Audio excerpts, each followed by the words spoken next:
నా వెనక ఒక చెట్టు ఉంది చూడండి. ఏం చెట్టు తెలుసా? పరిగి చెట్టు. చిన్నప్పుడు కొండల్లో పరికాయలు తీసుకున్నాం కదా, అదే ఇది. చూపిస్తానండి. మామా చెట్లు ఎక్కువ లేనట్టుంది, ఎండకు పులుసు తొందర బయట పడితే బెటర్. ఇదంతా డెన్స్ ఫారెస్ట్. బాగున్నాయి పుల్లగా. Please like, share and subscribe.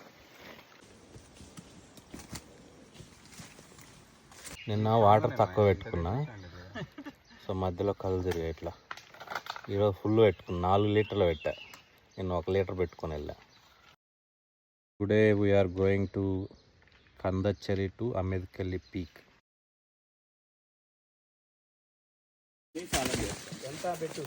అడవిలో తప్పిపోయిన 2 దున్న ఏనుగులు. చూద్దాం ఎక్కడున్నాయి.